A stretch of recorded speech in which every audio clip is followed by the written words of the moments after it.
IndiHome, dekatkan pengalaman. Dari Telkomsel.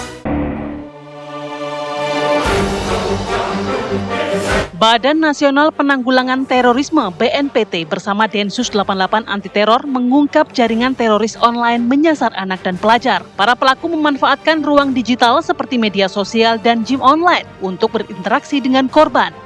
Densus 88 mensinyalir terdapat lebih dari 110 anak diduga direkrut jaringan teroris online di tahun 2025. Korban yang terjerat kemudian dimasukkan ke dalam grup komunikasi khusus yang tidak dapat diakses oleh umum. Di dalam grup tersebut, korban diberi paham tentang ideologi terorisme. Banyak 5 orang telah diamankan berkaitan dengan dugaan jaringan terorisme online. 2 diantaranya sebagai perekrut anak-anak calon teroris. Penangkapan tersebut dilakukan di sejumlah wilayah di Indonesia dalam kurun waktu 1 tahun ini. Pada tahun ini Densus 88 melakukan penegakan hukum terhadap kurang lebih 5 orang dewasa yang berusaha melakukan rekrutmen terhadap anak-anak dan pelajar, ya, kaitannya dengan jaringan terorisme. Jadi dalam setahun ini ada 5 tersangka yang sudah diamankan oleh Densus 88 dengan 3 kali penegakan hukum, ya, dari akhir Desember 2024 hingga kemarin hari Senin tanggal 17 November 2025. Ini menjadi alarm keras bagi pemerintah dan masyarakat. Lantas, bagaimana upaya menanggulanginya di tengah gempuran media sosial?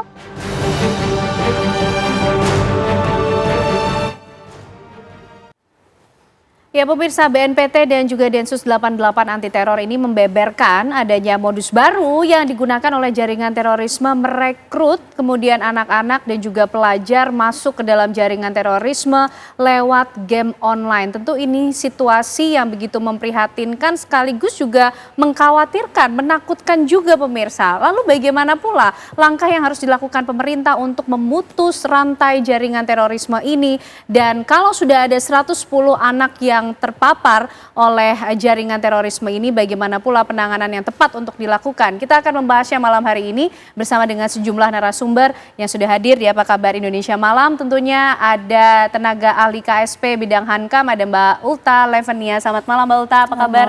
Kabar baik. Kabar baik, ketemu lagi kita Mbak Ulta. Terima kasih waktunya, dan juga bergabung bersama kita pemerhati anak Ibu Retno Listiarti. Selamat malam Bu Retno, apa kabar? Selamat malam, alhamdulillah sehat. Alhamdulillah sehat. Dan juga bergabung melalui sambungan Zoom ada Kepala atau Ketua BNPT Pak Edi Hartono. Selamat malam Pak Edi. Selamat malam Mbak Ken, TV One. Baik, Pak Edi, kita ingin tahu dulu bagaimana kemudian akhirnya BNPT dan Densus 88 Anti Teror, Pak, bisa mengungkap modus baru ini lewat game online. Sudah secanggih itu Pak Edi? Ya, benar sekali Mbak Ken. Memang sebenarnya 3 tahun terakhir kami di dalam kerangka rencana aksi nasional pencegahan dan perlindungan ekstremisme berbasis kekerasan yang mengarah kepada terorisme, kami sudah memiliki sebenarnya tim koordinasi perlindungan khusus anak yang menjadi korban terorisme. Nah, hari ini dan terakhir ini dalam bulan-bulan Desember dan September, Oktober, aparat penegak hukum dalam hal ini Densus 88 sudah melakukan upaya pencegahan dengan melakukan penegakan hukum terhadap 5 tersangka yang tergabung di dalam jaringan teroris Jemaah Ansarud Daulah. Ternyata 5 tersangka ini melakukan radikalisasi terhadap anak-anak. Ya, ini terdapat kurang lebih 110 anak, mungkin nanti akan lebih ya, tersebar di 26 provinsi di Indonesia, Mbak. 26 provinsi. Nah, ini semua melalui sarana game online, Mbak, media game online. Oke, Pak Edi, 5 orang yang sudah ditetapkan oleh tersangka ini kan dalam waktu 1 tahun terakhir ya Pak, kalau menurut riset yang saya lakukan dari November 2024 hingga kasus yang terbaru. Awalnya 3 orang, kemudian di kasus ini 2 orang. Kelima orang ini artinya berada dalam jaringan terorisme yang sama, mereka ini adalah pemain lama atau seperti apa Pak Edi? Ya, dari 5 itu ada yang juga pemain lama, dan juga ada memang terkait dengan jaringan jemaah Ansarud Daulah. Dan hal ini memang sebenarnya dari kajian kami terhadap 721 berkas putusan pengadilan perkara terorisme, memang media internet ini dipakai oleh jaringan terorisme dalam 3 hal. Yang pertama, melakukan propaganda, kemudian rekrutmen, dan pendanaan terorisme. Nah, dalam konteks yang terakhir ini adalah jaringan terorisme melakukan rekrutmen melalui media game online.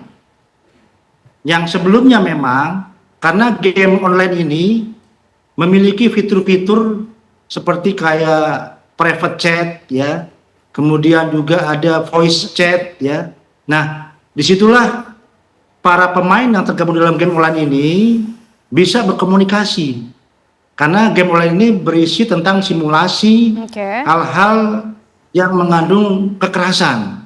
Ya, contohnya game online tentang simulasi tembak menembak, perang-perangan. Nah, di sanalah ketika para pemain ini yang kebanyakan anak-anak itu dengan ketertarikan itulah mereka ditarik kepada masuk komunikasi di ruang voice chat tadi itu. Nah, istilah kami adalah namanya grooming digital.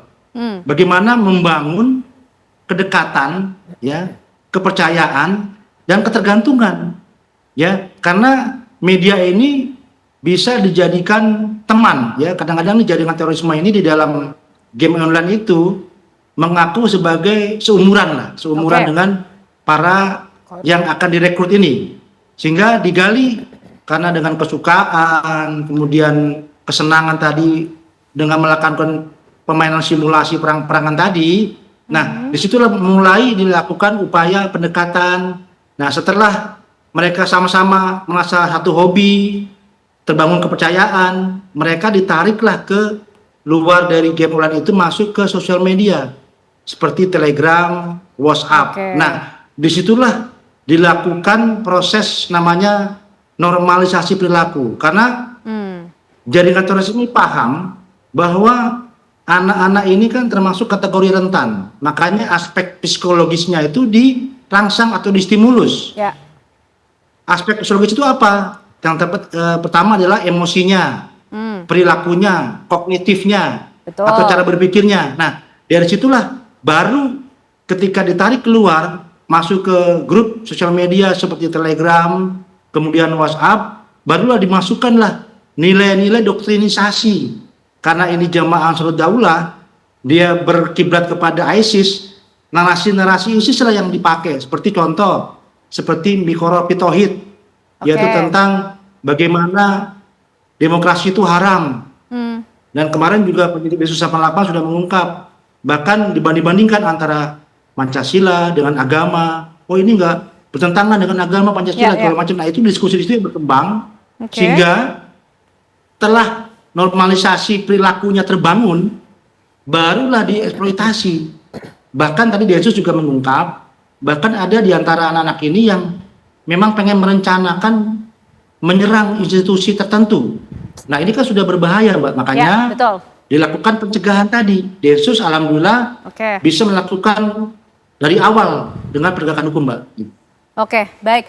Bu Retno, bahaya diksi yang paling tepat nampaknya untuk menggambarkan kondisi ini, Bu, seperti yang disampaikan oleh Pak Edi. Anak-anak yang menjadi targetnya, Bu, dengan modus baru ini, Bu Retno. Jadi anak-anak yang jadi target ini kan sebenarnya anak-anak yang punya problem juga ya. Umumnya adalah berdasarkan data-data Densus juga, mereka umumnya adalah broken home, kemudian mereka kurang perhatian dari orang tua, lalu beberapa karena korban bullying ya. Nah, akhirnya nih kondisi yang tidak baik-baik saja dan tidak ada penyelesaian sebenarnya dari problem yang mereka hadapi, larinya kan ke game online. Jadi itu bentuk pelarian sebenarnya. Sebetulnya. Nah, ketika masuk game online plus media sosial, kadang-kadang anak-anak kita tuh melakukan curhat kegalauannya. Nah, ini sebenarnya ditangkap. Kalau secara data dunia sendiri kita urutan ke-10 misalnya untuk anak-anak yang mengalami kekerasan seksual secara daring. Ya itu kita itu juga polanya sebenarnya mirip.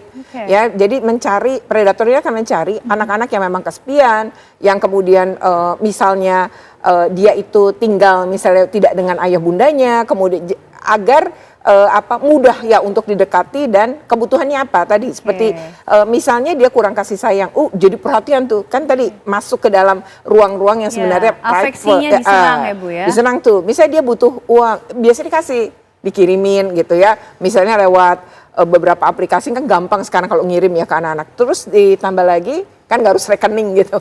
Nah terus mereka juga sebenarnya tuh didekatinya lagi adalah misalnya tadi dia punya kebutuhan kemarahan kan. Betul. Jadi tidak tersalur nih rasa kecewa, rasa marah, rasa apa. Nah ini kan ruang-ruang kayak gini, tembak-tembakan apa gitu. Jadi menyalurkan kemarahan. Jadi memang ini problem kita bersama ya, karena banyak sekali anak-anak yang sebenarnya mengalami itu dan mereka jadi incaran, ya baik itu predator anak di seksual maupun terorisme kan. Oke, akhirnya anak-anak ini dimasukkan dalam kondisi kelompok yang rentan ya Bu ya. Betul. Terhadap modus-modus ini ya. Ya memang kalau undang-undang juga anggap rentan, makanya ada undang-undang perlindungan khusus ada di undang-undang perlindungan anak itu ada namanya perlindungan khusus anak. Salah satunya memang korban terorisme, selain tadi ya misalnya korban kekerasan seksual atau bentuk-bentuk anak berkonflik dengan hukum atau berhadapan dengan hukum. Nah ini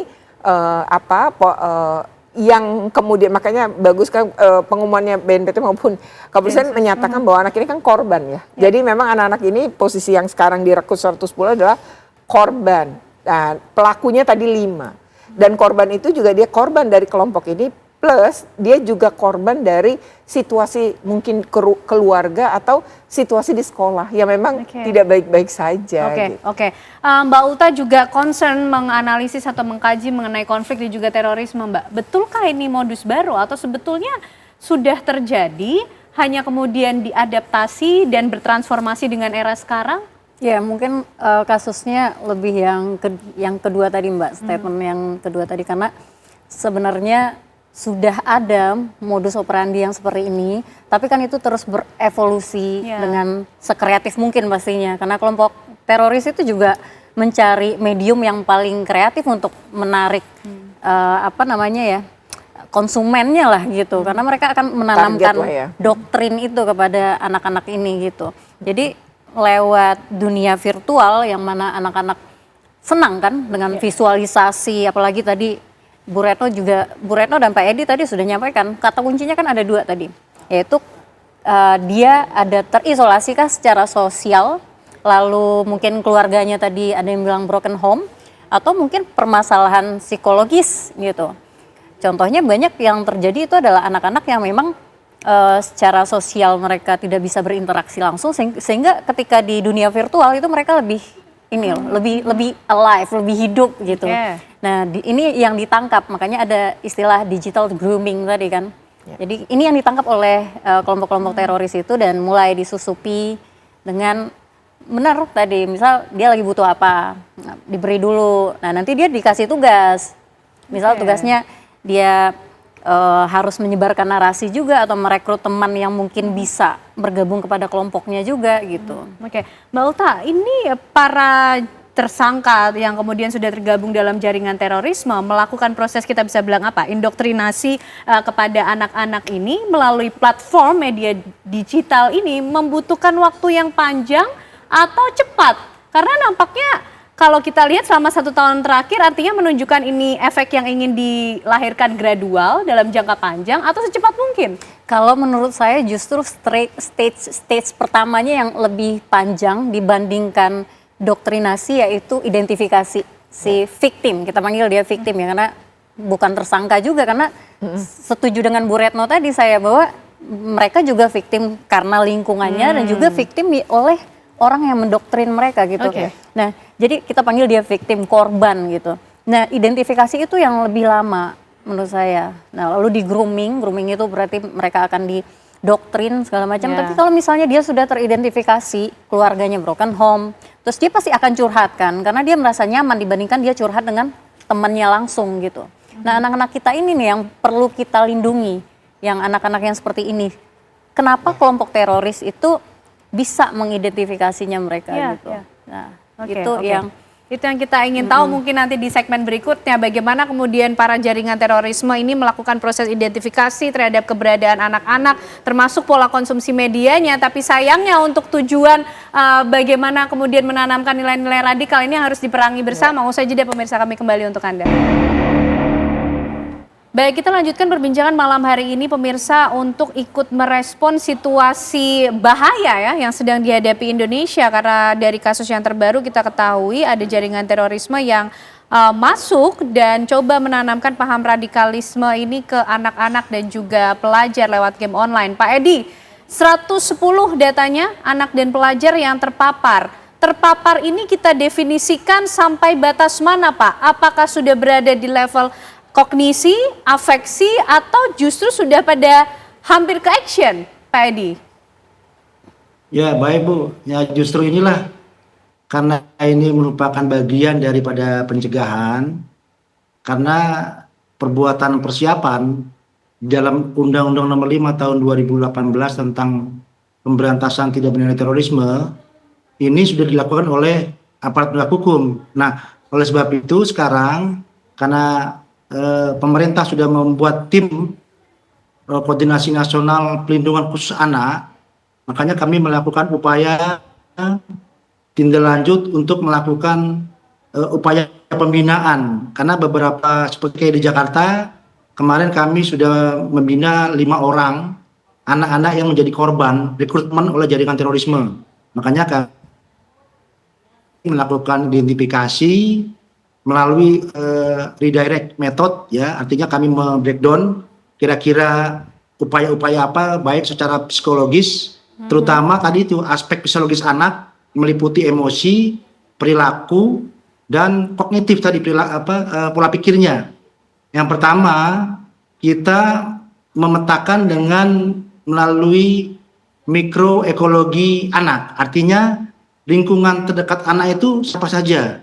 Dari sekolah, orang tua, teman terdekat. Nah, disitulah kita lakukan upaya komunikasi untuk kita sama-sama memetakan secara psikologis. Nah, setelah itu baru kita menentukan rehabilitasi seperti apa yang tepat untuk anak-anak. Karena prinsip untuk perlindungan anak adalah pertama demi kepentingan terbaik anak. Yang kedua, pemulihan. Yang terakhir, keadilan restoratif. Artinya apa? Tetap kita akan memperhatikan pembinaan anak ini secara psikologis karena demi masa depannya. Dan kemudian yang kedua, kami juga akan terus membuat komunitas-komunitas yang kuat di lingkungan sekolah. Seperti kami sudah membentuk namanya Sekolah Damai. Ya, kemudian dengan Duta Damai di sekolah-sekolah. Nah, itu untuk menumbuh kembangkan suasana yang kondusif di sekolah itu.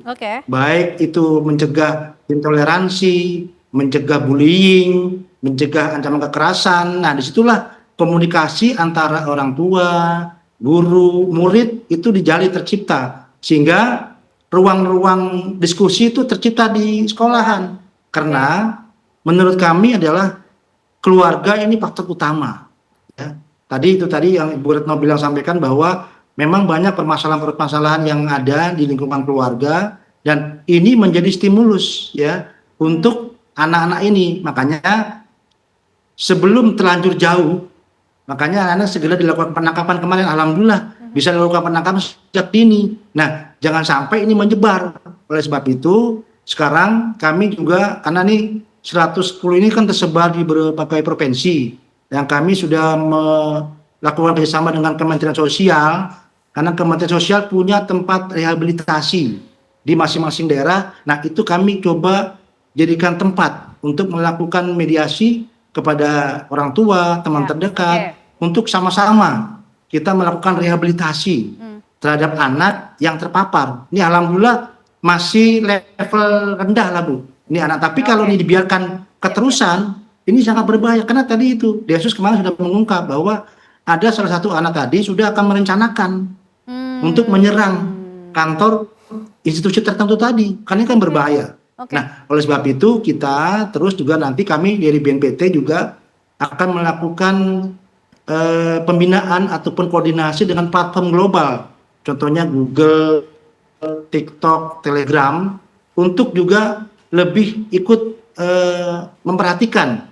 Kami juga akan membentuk namanya algoritma pencegahan di dalam sistem game online, sehingga contohnya ketika anak-anak akan masuk gabung ke game online itu harus ada verifikasi.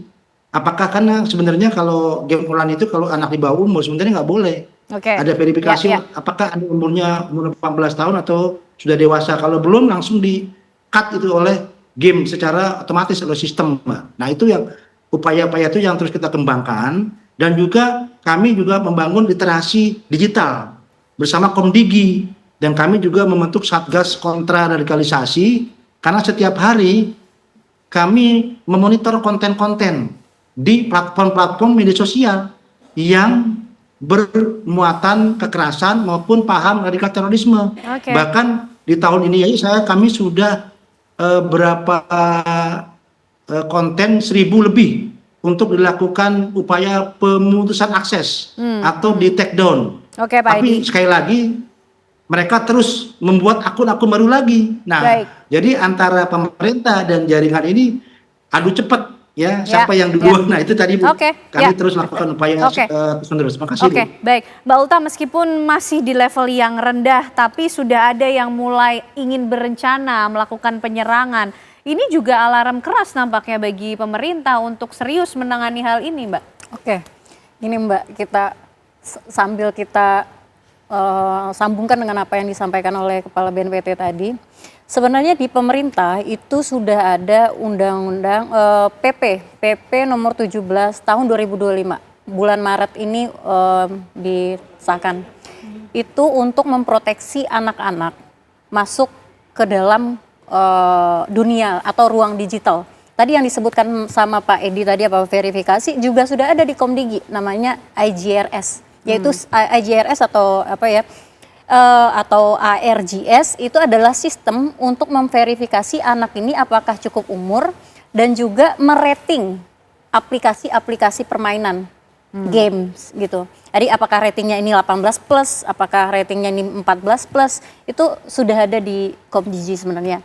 Dan juga BNPT tadi sudah menjelaskan secara komprehensif apa yang sudah mereka lakukan, dan Densus juga melakukan penegakan hukum jika diperlukan. Tapi kembali lagi, karena ini nature-nya anak-anak ini bukan target penegakan hukum, bukan target untuk surveillance, monitoring oleh kepolisian atau gitu. Jadi lapisan pertama itu yang bisa mendeteksi itu adalah keluarga. Jadi itu kembali lagi ke keluarga. Dengan sekian layer pemerintah sudah lakukan untuk memproteksi anak-anak kita dari ancaman radikalisasi, ekstremisme, tidak harus agama loh, karena SMAN 72 itu jatuhnya itu white supremacy gitu kan. Nah, tapi kalau misalnya keluarganya neglecting, ya kan, tidak memberikan perhatian yang cukup, tidak mengerti kemampuan komunikasi anak tersebut dan tidak bisa mengerti emosi anak tersebut, ya setiap layer itu juga bisa tembus gitu. Itu kunci utamanya. Jadi dari kalau kami dari KSP itu pasti mengharmonisasi semua kementerian dan lembaga yang akan melindungi anak-anak kita ini. Dan terkait dengan kasus ini, KSP pun juga sudah melakukan koordinasi dengan kementerian lembaga terkait? Ya, tentu kementerian teknisnya terlebih dahulu. Nanti kalau di KSP kan kita bottleneck-nya apa nih yang harus kita selesaikan untuk ini. Jadi kita akan leburkan di KSP gitu. Tapi kementerian teknis dan juga lembaga atau badan terkait seperti BNPT yang punya wewenang untuk mengajukan suatu konsep. Artinya tapi pemerintah sebetulnya sudah melakukan sensor-sensor di setiap levelnya untuk ikut mengantisipasi adanya upaya-upaya radikalisme yang masuk? Sudah. Jadi seperti yang tadi saya jelaskan itu, cuman kan ini PP ini di bulan Maret 2025. Tapi berdasarkan data Indogamers, itu gamers Indonesia itu 174,1 juta. Dan proyeksi di akhir 2025 ini itu ada sekitar 195 juta. warga negara kita itu 280-an juta, artinya lebih dari setengah. Dan berdasarkan data juga itu 46,2 atau 40-an sekian itu adalah anak-anak di bawah umur. Di bawah umur ini maksudnya 18 tahun ke bawah. Artinya ada sekitar 88 jutaan anak-anak di bawah umur yang masuk ke game online itu. Nah tapi game online ini hanya alat kan Mbak. Jadi game online ini bukan permasalahan utamanya. Tetapi kembali lagi anak-anak itu lebih mau berinteraksi secara online. Dan karena dia ada permasalahan emosi, ada permasalahan psikologis, ada permasalahan keluarga, itulah yang dimanfaatkan, di grooming oleh kelompok radikal itu. Oke, baik. Bu Retno, sepertinya kita harus banyak bicara tidak dari upaya penegakan hukum ya kalau dari anak-anak, tapi bagaimana upaya-upaya preventif yang harus terus dioptimalisasi begitu kan. Kalau tadi kemudian Mbak Ulta juga bilang keluarga nampaknya harus jadi benteng utama, ketika sekolah juga menjadi benteng paling akhir yang punya potensi untuk dijebol juga seperti kasus yang kita tahu sebelumnya. Nah, upaya-upaya seperti apa, pendidikan atau bimbingan seperti apa yang perlu dilakukan ke anak-anak ketika kita mengidentifikasi usia yang menjadi target dari jaringan terorisme ini, Bu? Iya, pertama sebenarnya emang ketahanan keluarga ya, saya sepakat gitu ya dengan Mbak Ulta bahwa ketahanan keluarga itu menjadi penting. Dan untuk ketahanan keluarga ini ada sekian kementerian yang harusnya menopang itu ya. Jadi mulai dari Kementerian Pendidikan, Kementerian Agama, kemudian KPPA ya, kemudian juga Kementerian Sosial dan juga Komendigi tadi. Jadi memang ini harus keroyokan ya, kerja keroyokan untuk membangun ketahanan keluarga. Yang kedua memang yang harus kita sadarkan orang dewasanya kan sebenarnya, baru kita bisa ngelindungin anak-anak. Nah jadi para ayah bunda ini harusnya memang juga di pemerintah bikin misalnya kalau modul dan lain-lain itu ada bagaimana menggunakan internet itu secara aman. Nah tapi seringkali kan nggak dibaca gitu ya. Mungkin memang butuh juga kayak teroris ini bikin video-video yang menarik gitu ya. Di pasarnya anak, mereka bikin musik-musik yang menarik, cara yang menarik. Sisi keluarga pun juga harus beradaptasi dengan teknologi. Iya, jadi menyadarkan keluarga-keluarga ini juga bisa pakai video pendek, pakai yang di beberapa platform gitu ya. Terus juga jangan panjang-panjang, jangan disuruh baca berlembar-lembar memang. Tetapi bahwa ini tuh nanti kalau mereka tertarik baru mereka baca. Nah, yang penting lagi adalah ketika orang tua sadar kan dia berarti ngawasin. Yang kedua, dia akan terlibat dalam aktivitas daring anak-anaknya. Sedari dini tentunya ya, dari kecil. Lalu dia punya kesadaran bahwa tidak meletakkan PC misalnya atau laptop itu di kamar anak-anak, tapi di ruang tengah yang keluarga juga bisa memberi pengawasan. Lalu yang penting lagi sebenarnya mengedukasi dan bicara sama anak, bukan marahin, tapi berdialog tentang kamu tahu nggak tentang ini, misalnya berita yang sekarang, lalu apa sih dampaknya gitu ya, terus apa yang bisa bahaya buat dia dan lain-lain. Jadi aktivitas yang seperti itu penting dan perlu sebenarnya orang tua tahu. Lalu orang tua sebaiknya punya media sosial dan temenan anak-anak ya. Karena kerap kali itu muncul di percakapan-percakapan komentar ataupun percakapan daring anak-anak itu. Nah, ketika kita nggak ngelihat, kita juga mungkin nggak update, kita juga nggak tahu. Nah, ini menjadi masalah. Jadi memang membesarkan anak atau mendidik anak pada era digital lebih sulit memang. Tetapi bahwa kita bisa belajar sebenarnya bagaimana melindungi anak-anak. Memang peran keluarga tuh penting banget. Jadi kalau negara sudah hadir dengan sekian perangkat regulasi, dengan sistem-sistem yang melindungi, nggak ada artinya kalau keluarga jebol gitu. Sehingga akan mampu dimasuki dengan cara-cara seperti ini gitu kan. Dan mereka memanfaatkan situasi misalnya gini, ini yang mungkin ayah bundanya berpisah, kemudian dua-duanya sudah menikah, lalu kemudian anak ini kesepian, nah itu menjadi target. Karena kalau hilang pun dia nggak langsung dicari gitu. Beda dengan yang, nah tambah lagi adalah ayah bundanya ada nih. Tapi mungkin dia fatherless, belum tentu lengkap ayah bundanya, tapi punya kehadiran betul di hati anak-anak ini atau di proses tumbuh kembang. Jadi kuncinya memang negara dengan caranya, sekolah dengan caranya, karena wali kelas harusnya juga tahu aktivitas dari murid-muridnya. Dan terakhir ya emang yang utama memang keluarga. Kalau yang utama keluarga, penting juga nampaknya untuk membentuk narasi-narasi perlawanan yang positif ketika ada narasi radikal yang coba masuk menyerang anak-anak Indonesia. Kita nanti akan bahas lebih lanjut mengenai bagaimana kita memerangi jaringan terorisme ini di Indonesia. Usai jeda pemirsa, kami masih kembali hadir menemani Anda. Baik, kita akan lanjutkan pembahasan malam hari ini pemirsa untuk melihat situasi bahaya yang sedang dihadapi Indonesia karena kemudian jaringan terorisme ini sudah mulai menyerang anak-anak dan juga pelajar di Indonesia lewat game online. Pak Edi, kalau kita lihat identifikasi dari anak-anak dan pelajar yang menjadi target jaringan terorisme ini range usianya dari berapa?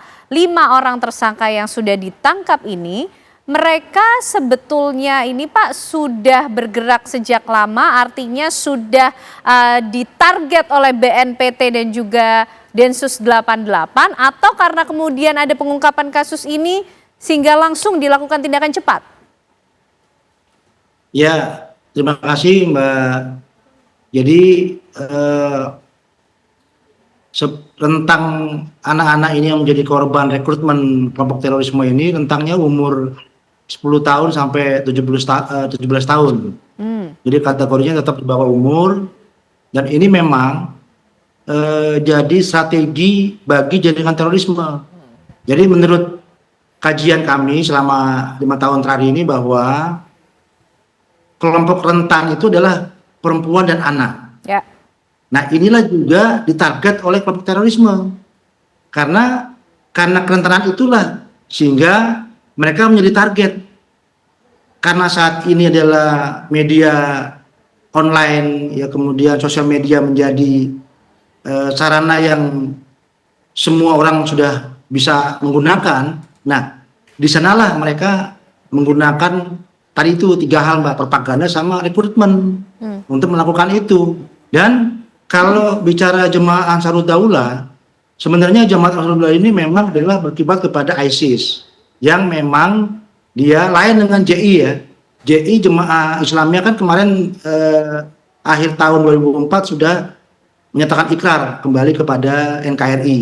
Dan itu juga PR kita juga untuk melakukan pembinaan secara berkala, bertahap selanjutnya. Dan Jemaah Ansarud Daulah walaupun amirnya sudah ditangkap dan dihukum mati malah dan sekarang ada di Nusa Kambangan, tetapi jaringannya tetap melakukan tadi itu propaganda, rekrutmen dan pendanaan terorisme. Nah saat ini adalah bagian daripada pencegahan dan tadi kami kan sudah mempunyai Satgas Kontra.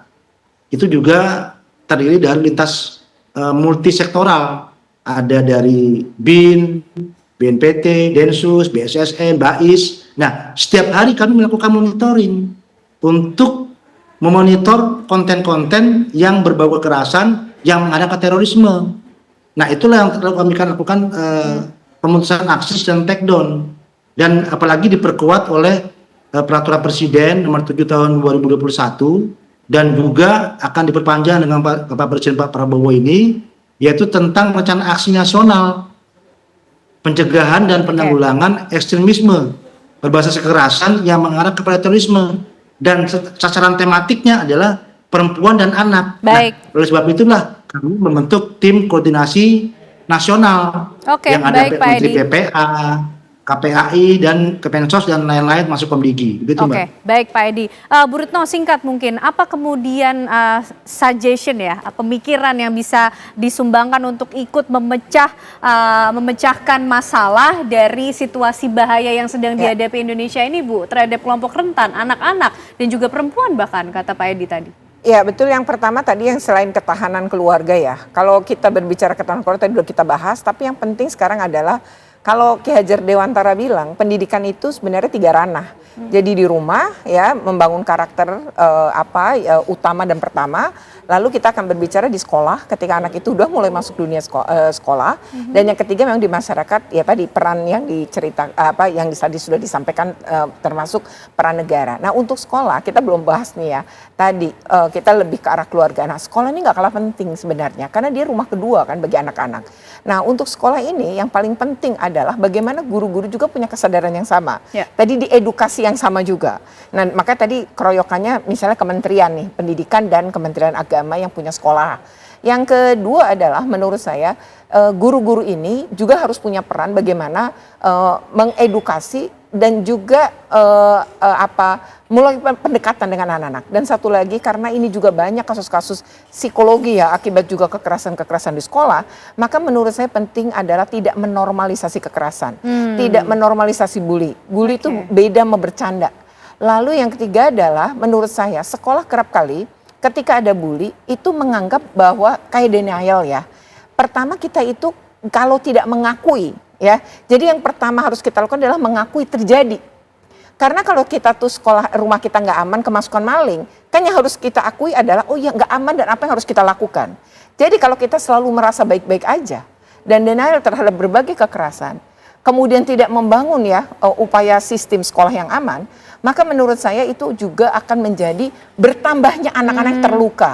Anak-anak yang terluka tidak ditangani dengan baik, lalu ya ini masuk jaringan-jaringan seperti ini. Dan terakhir menurut saya adalah membangun yang pertama kalau kita pingin sekolah aman adalah bikin kanal pengaduan.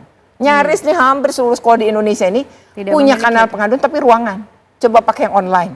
Yang kedua tidak tunggal. Jangan pengaduan di sekolah aja.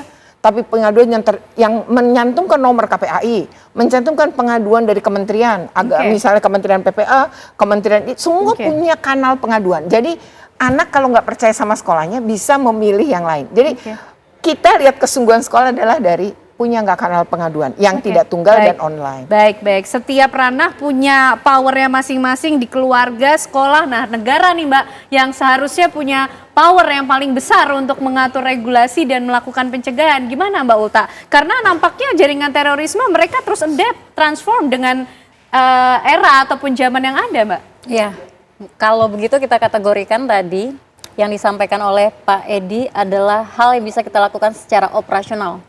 Bu Retno menyampaikan hal yang bisa kita lakukan secara substansial.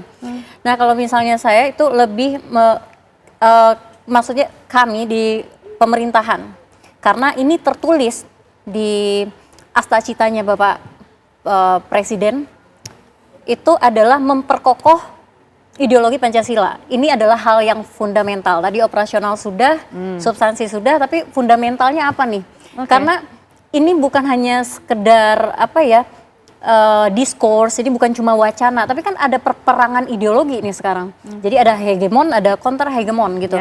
Jadi bagaimana kita bisa mengcounter gitu, pemerintah bisa mengcounter paham-paham yang berkeliaran di luar sana yang tidak bisa kita kontrol, yaitu dengan memperkuat ideologi kita. Makanya Asta Cita menyebutkan bahwa Presiden berkomitmen untuk memperkokoh ideologi Pancasila.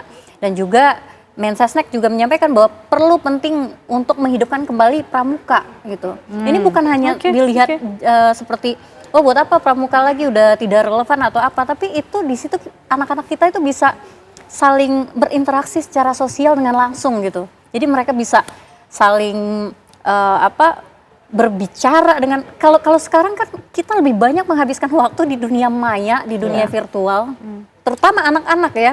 Dan ini adalah bagian new normal gitu. Dan ini adalah arus yang tidak bisa kita lawan.